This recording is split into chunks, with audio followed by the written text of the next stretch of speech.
Everyone, welcome to my channel. Friends, आज हम पढ़ रहे हैं बाल विकास। और बाल विकास की ये जो सीरीज़ शुरू की है, इसका एक पहले वीडियो आ चुका है। जो क्वेश्चन उस वीडियो में है, बहुत इंपॉर्टेंट वीडियो है ओवरऑल, वो भी लिंक डिस्क्रिप्शन में दे दूँगी, आप वहाँ से देख सकते हैं। ये जो सीरीज़ शुरू हो रही है बाल विकास की, इसमें जो भी क्वेश्चन आपको मिलेंगे, बहुत इंपॉर्टेंट क्वेश्चन मिलेंगे। लगभग पिछले कई एग्ज़ाम्स में ये क्वेश्चन आए भी हैं, इस तरह के क्वेश्चन भी आ सकते हैं। और कई बार तो बिल्कुल सेम यही क्वेश्चन भी आए हैं पिछले कई एग्ज़ाम्स में। तो और ये जो क्वेश्चन हैं, ये ऐसे हैं जो हमेशा रिपीट होते रहते हैं, क्योंकि बहुत ही इम्पॉर्टेंट है। ये हमेशा रिपीट होने वाले क्वेश्चन है, बहुत इंपॉर्टेंट क्वेश्चन है और आगे आने की पूरी संभावना है। अगर आपने मेरा पूरा सीरीज़ देख लिया बाल विकास का, तो पक्का आपके क्वेश्चन इनसे ज़रूर फंसेंगे। इसलिए वीडियो में बिल्कुल भी स्किप ना हो, एंड तक बने रहें। और फ्रेंड्स, हमारे चैनल पर नए हैं तो चैनल को सब्सक्राइब कर दीजिए, साथ ही बेल आइकन को प्रेस करके ऑल पर क्लिक ज़रूर कर दीजिए। तो चलिए फ्रेंड्स, वीडियो स्टार्ट करते हैं। उससे पहले आज क्या डेट है? आज है 27 जनवरी। 27 जनवरी और 27 जनवरी को कौन सा दिवस मनाया जाता है? तो 27 जनवरी को मनाया जाता है अंतर्राष्ट्रीय प्रलय स्मृति दिवस। अंतर्राष्ट्रीय प्रलय स्मृति दिवस क्यों मनाया जाता है? ये जो दूसरा विश्व युद्ध हुआ था, उस दूसरे विश्व युद्ध में जो मानवीय त्रासदी हुई थी, मानवीय नुकसान हुआ था, उसके स्मरण में ये अंतर्राष्ट्रीय प्रलय स्मृति दिवस मनाया जाता है, जो कि 27 जनवरी को मनाया जाता है। फ्रेंड्स, मैं पूरा ट्राई करूँगी कि हर वीडियो में मैं आपको उस दिन के दिवस के बारे में या इम्पोर्टेंट करंट अफेयर्स बता पाऊँ, तो आपका इसके साथ ही आपके दिवस भी तैयार हो जाएंगे। तो आज है 27 जनवरी और अंतर्राष्ट्रीय प्रलय स्मृति दिवस। ठीक है, तो चलिए फ्रेंड्स, वीडियो स्टार्ट करते हैं अपना। हमारा पहला क्वेश्चन है, जब एक विद्यार्थी असफल होता है तो समझा जाता है कि पद्धति असफल है, शिक्षक असफल है, या पाठ्य पुस्तकें असफल है, या व्यक्तिक असफलता। जब एक विद्यार्थी असफल होता है तो समझा जाता है क्या चीज़ें, मतलब जब एक विद्यार्थी असफल हो जाता है तो उसकी असफलता का जो कारण है वो किससे समझा जाता है, ये पूछा जा रहा है यहाँ पर।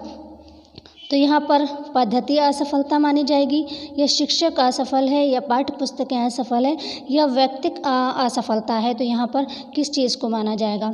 तो जब एक विद्यार्थी असफल होता है तो इसका ये बिल्कुल मतलब नहीं है कि पद्धति असफल है। पद्धति असफल नहीं हो सकती, शिक्षक असफल भी नहीं हो सकता, पाठ्य पुस्तकें तो बिल्कुल भी असफल नहीं हो सकती। यहाँ पर आंसर हो जाएगा डी, व्यक्तिक असफलता।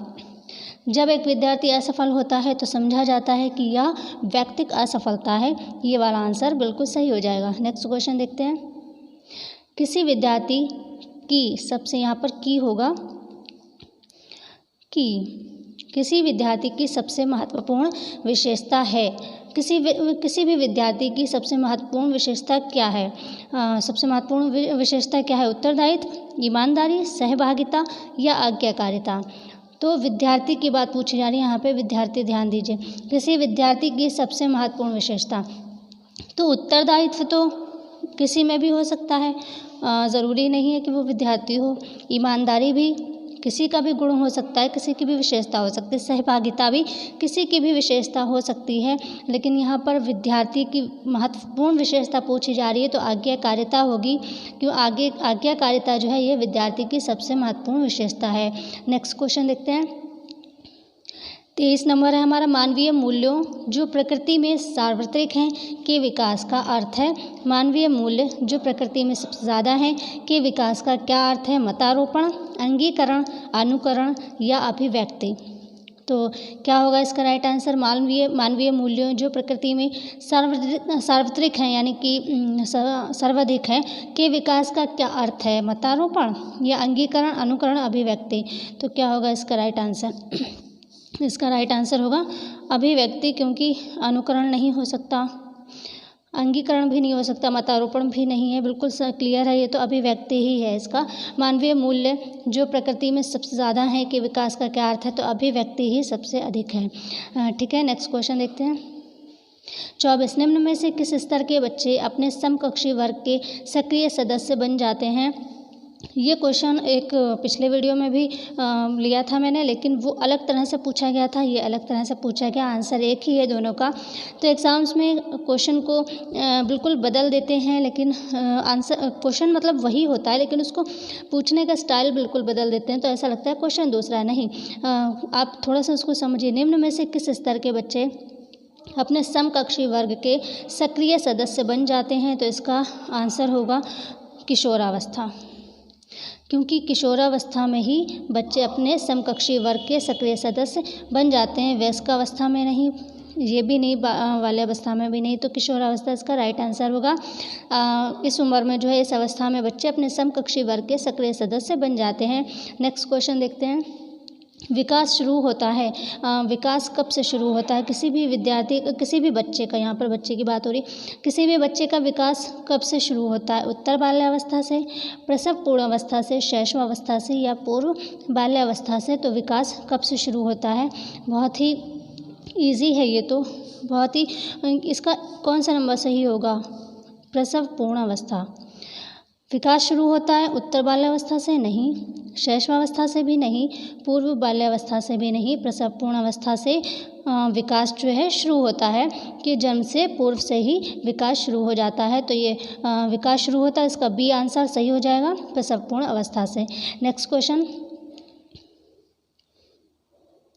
बहुविध बुद्धि सिद्धांत के अनुसार, बहुविध बुद्धि सिद्धांत के अनुसार सभी प्रकार के पशुओं, खनिजों और पेड़ पौधों को पहचानने और वर्गीकृत करने की योग्यता क्या कहलाती है? तो इसमें क्या होगा? मनोगतिक प्रक्रिया, मनोवैज्ञानिक परिघटना या भावनात्मक व्यवहार या संज्ञानात्मक गतिविधि क्या होगा? सॉरी फ्रेंड्स, कोल्ड हो रहा है थोड़ा सा। बहुविध बुद्धि सिद्धांत के अनुसार सभी प्रकार के पशुओं, खनिजों और पेड़ पौधों को पहचानने और वर्गीकृत करने की योग्यता क्या कहलाती है? देखिए, इसमें भाव का तो कोई मतलब नहीं है, ये क्वेश्चन ऐसे ही कट हो गया। मनोवैज्ञानिक का भी इसमें कोई मतलब नहीं है। किसी चीज़ को हमको वर्गीकृत करना है, बांटना है या पहचानना है, तो उसमें मनोविज्ञान की परिघटना का कोई मतलब नहीं है, तो ये भी कट हो गया।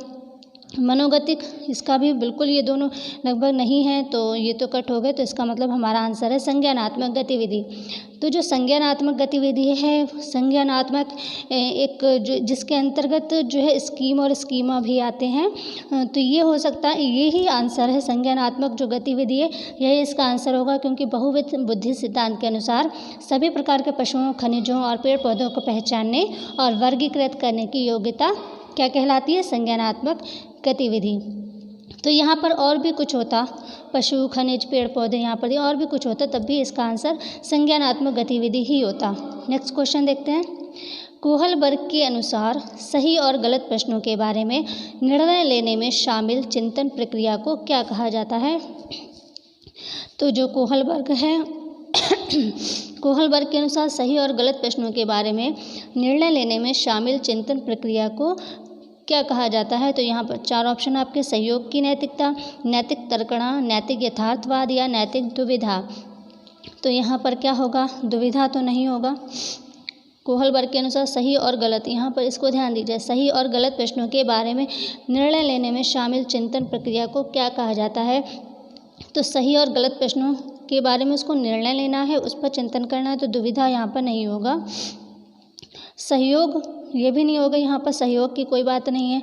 नैतिक यथार्थवाद और नैतिक तर्कणा में से आप कंफ्यूज हो सकते हैं, तो नैतिक तर्कणा होगी, क्योंकि यथार्थ से क्या मतलब है? यहाँ पे यथार्थ की बात ही नहीं हो रही, यहाँ पर सही और गलत प्रश्नों के बारे में निर्णय लेने के लिए चिंतन की बात हो रही। तो यहाँ पर आंसर हो जाएगा इसका नैतिक तर्कणा, यानी बी आंसर हो जाएगा हमारा, नैतिक तर्कणा आंसर हो जाएगा। कोहलबर्ग के अनुसार सही और गलत प्रश्नों के बारे में निर्णय लेने में शामिल चिंतन प्रक्रिया को नैतिक तर्कणा कहा जाता है। नेक्स्ट क्वेश्चन देखते हैं। पियाजे के अधिगम के संज्ञानात्मक सिद्धांत के अनुसार वह प्रक्रिया जिसके द्वारा संज्ञानात्मक संरचना को संशोधित किया जाता है क्या कहलाती है? पियाजे, जो कि संज्ञानात्मक सिद्धांत दिया है इन्होंने, जीन पियाजे ने, तो इनके अनुसार वह प्रक्रिया जिसके द्वारा संज्ञानात्मक संरचना को संशोधित किया जाता है क्या कहलाती है?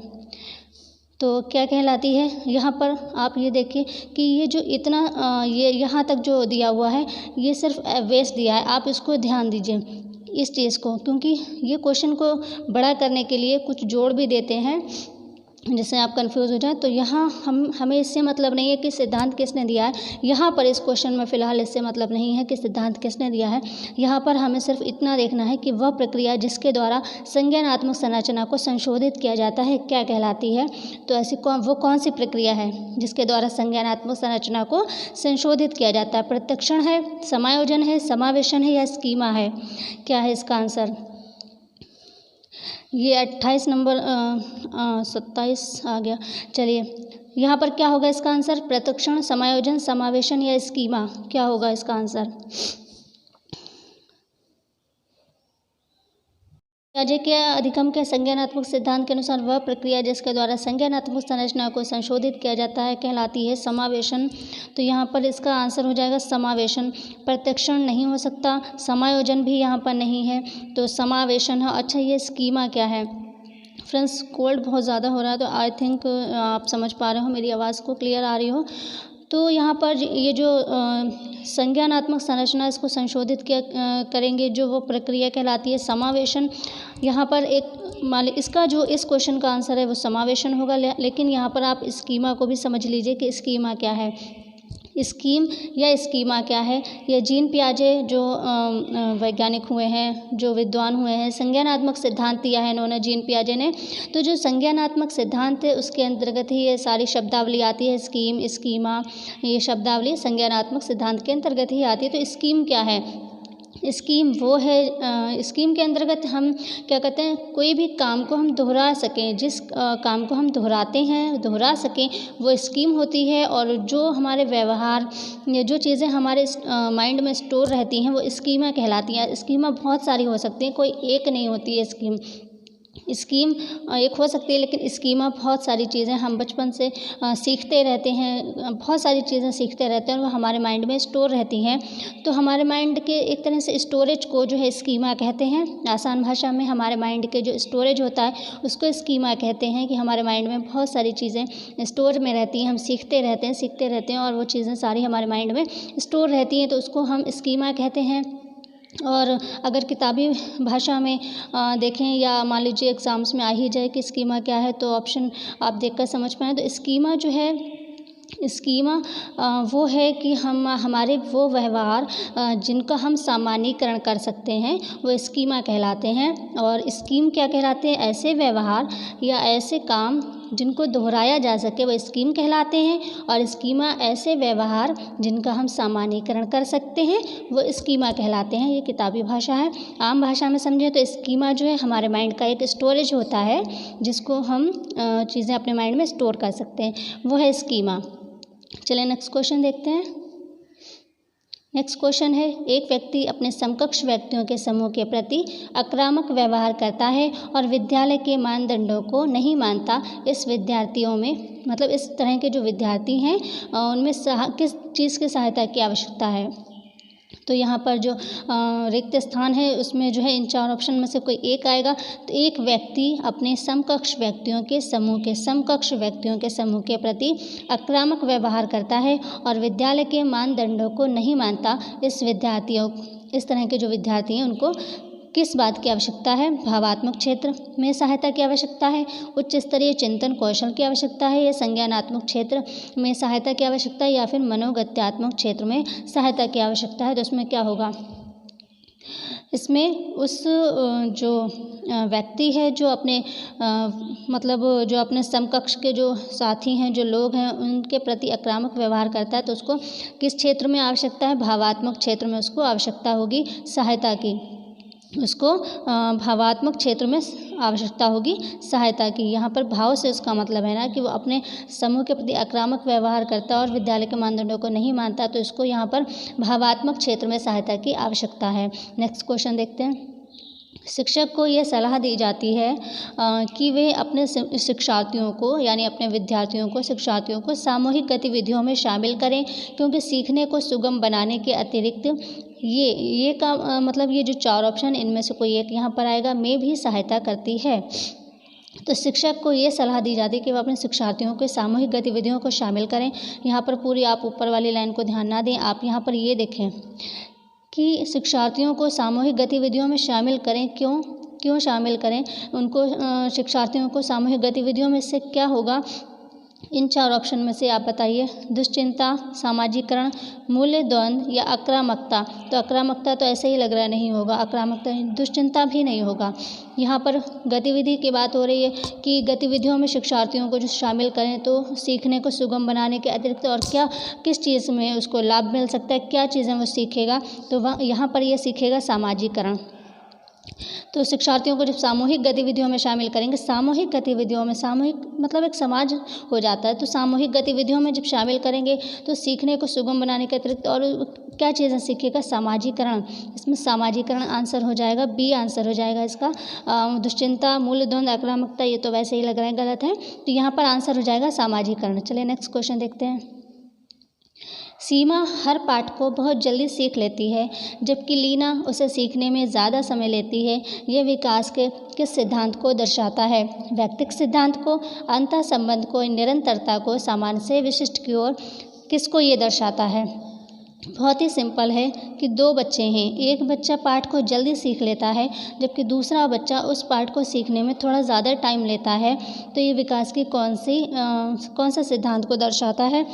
तो देखिए, निरंतरता का सिद्धांत तो नहीं है ये, इसमें निरंतरता वाली कोई बात नहीं। यहाँ पे 2 बच्चों के बीच में एक तुलना जैसी है कि वो एक बच्चा जो है जल्दी सीख लेता है पाठ को, दूसरा बच्चा थोड़ा ज़्यादा टाइम लेता है सीखने में, तो यहाँ पर निरंतरता भी नहीं है। सामान्य से विशिष्ट की ओर वाली भी कोई बात नहीं, यहाँ पर अंतः संबंध का भी इन दोनों का कोई मतलब नहीं है, 2 अलग अलग बच्चे भी हो सकते हैं। तो यहाँ पर आंसर होगा व्यक्तिक सिद्धांत जो है, व्यक्तिक सिद्धांत जो है ये इसका सही आंसर होगा। कि मान लो 2 बच्चे हैं, उनकी व्यक्तिक एक वो है कि एक बच्चा जल्दी सीख लेता है, दूसरा बच्चा सीखने में थोड़ा ज़्यादा टाइम लेता है, तो यहाँ पर आंसर हो जाएगा व्यक्तिक सिद्धांत, इसका सही आंसर होगा व्यक्तिक सिद्धांत, व्यक्तिगत सिद्धांत। ठीक है, नेक्स्ट क्वेश्चन देखते हैं।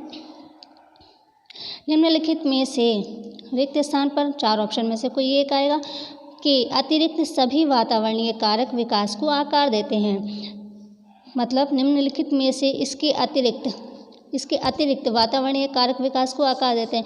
मतलब 4 में से 3 हैं जो आकार देते हैं, जो दूसरा है कि उसके अतिरिक्त नहीं, मतलब वो जो है वो नहीं देता, कोई एक है 4 में से जो नहीं देता, उसके अतिरिक्त सभी कारक विकास को आकार देते हैं। जो नहीं देता वो आपको चुनना है। तो पौष्टिक की गुणवत्ता, संस्कृति, शिक्षा की गुणवत्ता या फिर शारीरिक गठन। तो यहाँ पर अतिरिक्त मतलब कौन सा ऐसा है जो वातावरणीय कारक विकास को आकार, 3 ऐसे हैं जो वातावरणीय कारक विकास को आकार देते हैं और एक नहीं देता, वो है शारीरिक गठन। शारीरिक गठन यहाँ पर आकार नहीं देता। बाकी पौष्टिक की गुणवत्ता, संस्कृति, शिक्षा की गुणवत्ता, ये सभी वातावरणीय कारक विकास को आकार देते हैं और शारीरिक गठन जो है ये इसका राइट आंसर हो जाएगा, ये नहीं देता। ठीक है, नेक्स्ट क्वेश्चन देखते हैं। एक अच्छी पाठ्य पुस्तक बचाती है, एक अच्छी किताब जो है किससे बचाती है? लैंगिक समानता से, सामाजिक उत्तरदायित्व से, लैंगिक पूर्वाग्रह से या लैंगिक संवेदनशीलता से। तो किससे बचाती है? एक अच्छी पाठ्य पुस्तक किससे बचाती है? तो आंसर होगा यहाँ पर लैंगिक पूर्वाग्रह होगा, लैंगिक पूर्वाग्रह ही हो सकता है इसका, क्योंकि सामाजिक उत्तरदायित्व नहीं, इससे तो क्यों बचाएगी? लैंगिक संवेदनशीलता भी नहीं, ये भी नहीं, तो इसका मतलब लैंगिक पूर्वाग्रह से बचाती है। अच्छी पाठ्य पुस्तक जो है लैंगिक पूर्वाग्रह से बचाती है, ये इसका सही आंसर होगा। नेक्स्ट क्वेश्चन देखते हैं। पियाजे के अनुसार संज्ञानात्मक विकास के किस चरण पर बच्चा वस्तु स्थायित्व को प्रदर्शित करता है? जो इनका संज्ञानात्मक विकास के जो चरण हैं, किस चरण पर बच्चा वस्तु स्थायित्व को मूल प्रदर्शित करता है? मूर्त संक्रियात्मक, औपचारिक संक्रियात्मक, संवेदी प्रेरक या पूर्व संक्रियात्मक चरण? किस में करता है? तो मूर्त संक्रियात्मक चरण, औपचारिक संक्रियात्मक चरण, संवेदी जो चरण है संवेदी प्रेरक चरण या पूर्व संक्रियात्मक चरण? तो यहाँ पर इसका आंसर होगा संवेदी नहीं होगा, औपचारिक भी नहीं होगा, तो इन दोनों में से आप कंफ्यूज बिल्कुल ना हो, तो पूर्व संक्रियात्मक होगा। यहाँ पर पूर्व संक्रियात्मक जो चरण है ये इसका आंसर होगा। पियाजे के अनुसार संज्ञानात्मक विकास के जो पूर्व संक्रियात्मक चरण वाला जो है, इस चरण में बच्चा वस्तु स्थायित्व को प्रदर्शित करता है, पूर्व संक्रियात्मक चरण में, ध्यान रखिएगा। नेक्स्ट, विकास के परिप्रेक्ष्य में समय के साथ होने वाले परिवर्तनों में निम्न में क्या शामिल है? तो जो विकास के परिप्रेक्ष्य में जो समय के साथ होने वाले परिवर्तन हैं उनमें क्या शामिल है? रूप, दर, अनुक्रम या सभी? तो बहुत सिंपल क्वेश्चन है ये तो, कि विकास में समय के साथ होने वाले परिवर्तनों में क्या क्या शामिल है? तो समय के साथ परिवर्तन में रूप भी है, दर भी है, अनुक्रम भी है। तो ये तीनों चीज़ें हैं जो समय के साथ परिवर्तित हो जाती हैं। तो इसका मतलब इसका आंसर होगा ये सभी। इसका आंसर क्या हो जाएगा? ये सभी, क्योंकि रूप, दर भी घटती बढ़ती है, अनुक्रम, मतलब ये सभी चीज़ें हो जाएंगी। तो इसका आंसर होगा ये सभी। और बहुत ही सिंपल क्वेश्चन है ये तो, विकास का परिप्रेक्ष्य में समय के साथ होने वाले परिवर्तनों में क्या शामिल है? तो ये सभी शामिल हैं। नेक्स्ट क्वेश्चन देखते हैं। वह विचारात्मक प्रक्रिया जिसमें नूतन, वास्तविक तथा उपयोगी अवधारणाओं का प्रस्तुतिकरण निहित हो कही जाती है। वह विचारात्मक प्रक्रिया जिसमें नूतन, वास्तविक, उपयोगी अवधारणाओं का प्रस्तुतिकरण निहित हो क्या कहलाती हैं? रचनात्मकता, अभिनव, बुद्धिमत्ता या नव विचार? क्या कहते हैं इसको? रचनात्मकता ही कहेंगे। बुद्धिमत्ता का इसमें क्या है? नव विचार भी नहीं है, तो अभिनव नहीं है, रचनात्मकता है ये। वह विचारात्मक प्रक्रिया जिसमें नूतन, वास्तविक, उपयोगी अवधारणाओं का प्रस्तुतिकरण हो, तो ये रचनात्मकता ही तो है। जिसमें प्रस्तुतिकरण निहित हो, वास्तविक तो उपयोगी अवधारणाओं के प्रस्तुतिकरण निहित हो, रचनात्मकता ही है। तो इसका आंसर हो जाएगा रचनात्मकता, ये आंसर हो जाएगा। नेक्स्ट क्वेश्चन देखते हैं। माता पिता से वंशजों में स्थानांतरित होने वाले लक्षणों को कहा जाता है। बहुत ही सिंपल क्वेश्चन है ये, लेकिन इम्पॉर्टेंट है। माता पिता से वंशजों में स्थानांतरित होने वाले लक्षणों को क्या कहा जाता है? पर्यावरण नहीं, होमोस्टेसिस भी नहीं, इन दोनों में आप कंफ्यूज ना हो। जीन अलग चीज़ होती है, आनुवंशिकता सही आंसर होगा इसका, आनुवंशिकता, क्योंकि जीन नहीं है, जीन अलग चीज़ हो जाती है। माता पिता से वंशजों में स्थानांतरित को आप ध्यान दीजिए, यहाँ पर स्थानांतरित शब्द को, स्थानांतरित होने वाले लक्षणों को कहा जाता है, तो आनुवंशिकता ही कहा जाता है। इसका राइट आंसर होगा आनुवंशिकता। नेक्स्ट क्वेश्चन देखते हैं। बुद्धि का कौन सा सिद्धांत सामान्य बुद्धि जी और विशिष्ट बुद्धि एस की उपस्थिति का समर्थन करता है? तो यहाँ पर आप ये क्वेश्चन को इस तरह से देते हैं कि बच्चा कंफ्यूज हो जाए। आप यहाँ पर जी और एस को ध्यान ना दें, आप यहाँ पर पूरा क्वेश्चन जी और एस को हटाकर पढ़ें, तो आई थिंक आप समझ जाएंगे। अगर आपको जी और एस का मतलब नहीं पता तब आप कंफ्यूज हो जाएंगे। तो आप जी और एस को ना देखें, जनरल और स्पेशल है, इसका कोई वो नहीं है, इसका बिल्कुल सेम वही चीज़ है। आप ये हटाइए इसको, ये देखिए बुद्धि का कौन सा सिद्धांत सामान्य बुद्धि और विशिष्ट बुद्धि की उपस्थिति का समर्थन करता है, वो कौन सा है? तो इन चार में से कौन सा होगा जो बुद्धि और सामान्य बुद्धि और विशिष्ट बुद्धि की उपस्थिति का समर्थन करता है? कौन सा सिद्धांत जो है सामान्य बुद्धि और विशिष्ट बुद्धि का जो है समर्थन करता है? नियम प्रतिकूल का सिद्धांत, गिलफोर्ड का नहीं, गिलफोर्ड का तो त्रिआयामी सिद्धांत वो नहीं, वर्नोन का पदानुक्रम सिद्धांत भी नहीं है, तो स्पीयरमैन का होगा द्विखंड का सिद्धांत। स्पीयरमैन का जो द्विखंड का सिद्धांत है यही है जो सामान्य और विशिष्ट बुद्धि की उपस्थिति का समर्थन करता है, स्पीयर का द्विखंड सिद्धांत। ठीक है, तो आई थिंक समझ में आ गया होगा। गिलफोर्ड का तो नहीं हो सकता, नियम प्रतिकूल का भी नहीं यहाँ पर है, यहाँ पर क्योंकि बुद्धि की बात हो रही है। स्पीयरमैन का द्विखंड सिद्धांत इसका आंसर होगा। बुद्धि जो सामान्य बुद्धि और विशिष्ट बुद्धि की उपस्थिति का समर्थन जो है कौन सा सिद्धांत करता है? स्पीयरमैन का द्विखंड सिद्धांत ही इसका समर्थन करता है। नेक्स्ट, प्रतिबिंब, अवधारणा, प्रतीक एवं संकेत, भाषा, शारीरिक क्रिया और मानसिक क्रिया अंतर्निहित है। अनुकूलन, प्रेरक पेशी विकास, समस्या समाधान या विचारात्मक प्रक्रिया? तो ये प्रतिबिंब, अवधारणा, प्रतीक एवं संकेत, भाषा, शारीरिक क्रिया और मानसिक क्रिया किस में अंतर्निहित है? अनुकूलन में। अनुकूलन मीन्स तो होता है अलग चीज़ हो जाती है, अनुकूलन नहीं हो सकता। प्रेरक पेशी विकास, समस्या समाधान भी नहीं है, इसमें समस्या समाधान की कोई बात नहीं पूछी जा रही है। तो यहाँ पर आपका दो ऑप्शन है, प्रेरक पेशी विकास और विचारात्मक प्रक्रिया, तो इसमें इसका आंसर होगा विचारात्मक प्रक्रिया।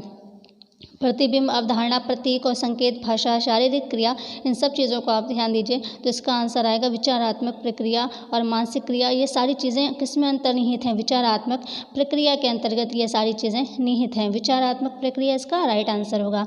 नेक्स्ट, सीखने की परिघटना में से कौन आवश्यक घटक नहीं है? तो सीखने की परिघटना में बहुत सिंपल क्वेश्चन है और यहाँ पर देखिए आप, सीखने की परिघटना में कौन आवश्यक घटक नहीं है। तो अधिगमकर्ता जो है ये तो घटक है, आवश्यक घटक है सीखने की परिघटना में, उसी को तो सीखना है। तो सीखने की परिघटना में ये आवश्यक घटक है और हमको क्या ढूंढना है, नहीं, हमको नहीं वाला ढूंढना कि कौन नहीं है। तो आंतरिक व्यवस्था ये भी नहीं होगा, प्रेरक भी नहीं होगा, तो इसका होगा शिक्षक। शिक्षक ही इसका राइट आंसर होगा। सीखने की परिघटना में कौन आवश्यक घटक नहीं है, तो शिक्षक जो है एक सीखने की परिघटना में आवश्यक घटक नहीं है, क्योंकि शिक्षक तो सिखाता है। सीखने की परिघटना में कौन आवश्यक घटक नहीं है, शिक्षक घटक नहीं है सीखने की परिघटना में। तो आज के वीडियो में 20 क्वेश्चन को कवर किया है और 20 पिछले को लिया थे, पिछले वीडियो में भी 20 क्वेश्चन को लिया था। हर वीडियो में जो बाल विकास के हैं तो 20-20 क्वेश्चन आपको समझाऊंगी ताकि आप अच्छे से समझ सकें। तो आज के वीडियो में बस इतना ही। वीडियो अच्छा लगा हो लाइक ज़रूर कर दीजिएगा और आई होप कि आप समझ पाए हो अच्छे से। थोड़ा ज़्यादा कोल्ड हो रहा है तो आई होप कि आवाज़ क्लियर आ रही हो। तो आई होप कि आपको वीडियो पसंद आया हो। अगला जो हमारा आएगा बाल विकास का बहुत इंपॉर्टेंट टॉपिक है, वो भी, उसमें भी लगभग 20 क्वेश्चन को कवर करूँगी मैं और सभी क्वेश्चन बहुत इंपॉर्टेंट है। ये जो पूरी सीरीज़ आने वाली है जो बाल विकास की, जिसका पहला एक वीडियो अपलोड हो चुका है, एक आज ये वीडियो अपलोड हो रहा है, तो ये सभी सीरीज़ बहुत इंपॉर्टेंट। अगर आपने ये पूरी सीरीज़ कवर कर ली तो आपके क्वेश्चन इनसे ज़रूर आएंगे, पक्का फंसेंगे आपके इनसे क्वेश्चन, इसलिए बिल्कुल भी मिस ना करें। आप सीरीज़ को ज़रूर पूरी देखें और हमारे चैनल को ज़रूर सब्सक्राइब करें और वीडियो अच्छा लगे लाइक ज़रूर कर दीजिएगा। मिलते हैं अगले वीडियो में, तब तक के लिए take care and bye bye.